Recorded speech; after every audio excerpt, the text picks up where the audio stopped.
ये दूसरे कार्यकाल का ये अंतिम बजट है।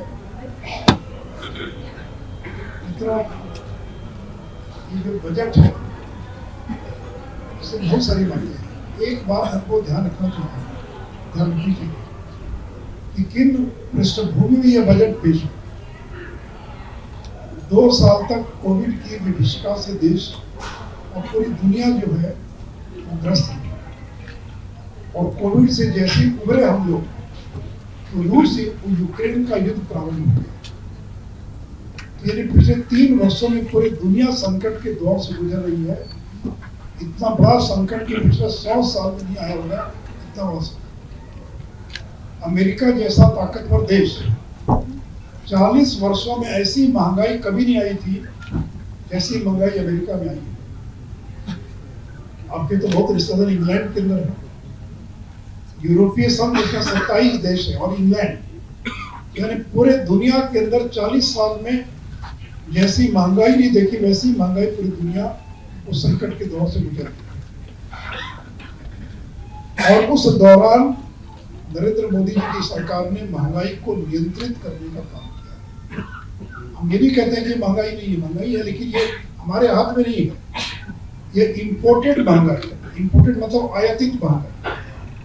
देखिए 3 चीजों के कारण महंगाई है। पहला है फर्टिलाइजर, यूरिया। मनसुख भाई तो इसी राज्य से है, केमिकल फर्टिलाइजर मंत्री। हमारे यूरिया का 30% विदेशों से आता है। और कहाँ से आता है? रशिया से और यूक्रेन से, उसका जो रॉ मटेरियल।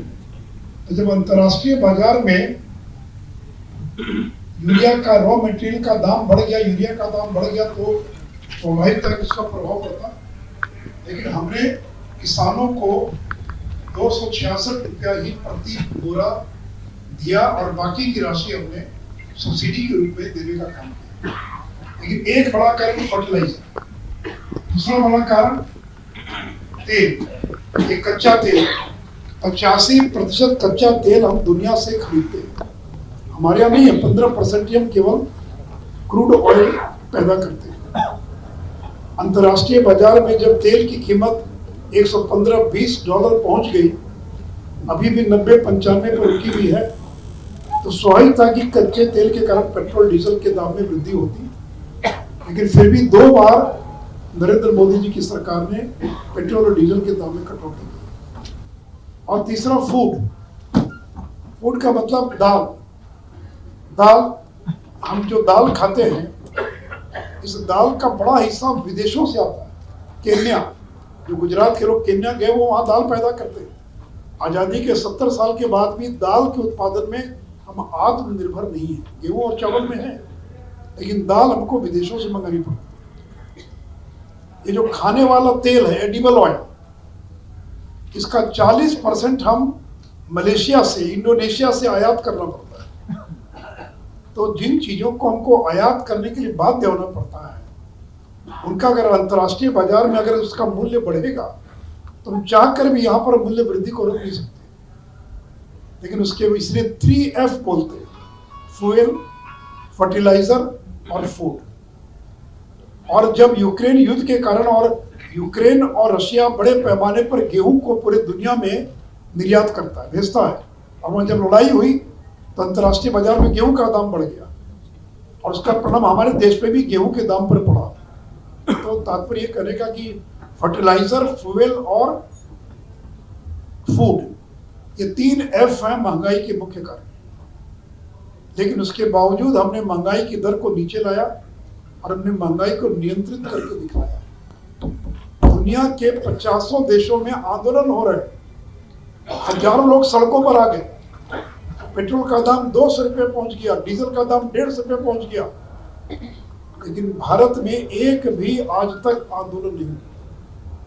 अब कांग्रेस के लोग कभी धरना पर बैठ जाए तो किसी पार्टी के आंदोलन को आंदोलन नहीं किया, आम जनता गुस्से में होकर सड़कों पर आए, वैसा नहीं हुआ। लोगों को भरोसा नरेंद्र मोदी जी पर। यह व्यक्ति है जो महंगाई को कंट्रोल कर सकता, और इसी व्यक्ति ने महंगाई को कंट्रोल करके दिखाया।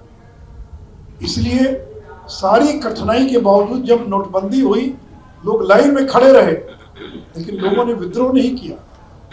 जब ये महामारी फैली उस महामारी के दौरान बिहार के, यूपी के हजारों लाखों, सूरत से तो लाइन लग गई, पैदल गाड़ियों में, ट्रकों में बैठकर मजदूर जा रहे हैं बिहार यूपी कमाने के लिए।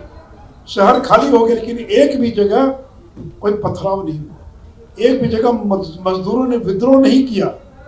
महंगाई को, मैंने से महंगाई की चर्चा कर दी, चूंकि आप कार्यकर्ता बाहर जाएंगे तो लोग पूछते हैं इन बातों को, इसलिए मैंने बता दिया आपको। तो महंगाई को हमने, हमारी सरकार ने नियंत्रित करके दिया। तो ये बैकग्राउंड है, इस पृष्ठभूमि में ये बजट पेश किया गया। अगर रूस यूक्रेन युद्ध नहीं होता तो सोचिए स्थिति क्या होती, अगर ये कोविड की महामारी नहीं होती तो हमारा बजट कैसा होता। तो इस विपरीत परिस्थिति में ये बजट पेश किया गया। और मैं आपको बता दूं, दुनिया में सबसे तेज गति से विकास करने वाला, जिसको अंग्रेजी में ग्रोथ रेट कहते हैं, विकास दर, दुनिया में सबसे ज्यादा तेज गति से विकास दर वाला देश कौन है? इसका नाम इंडिया है, भारत है।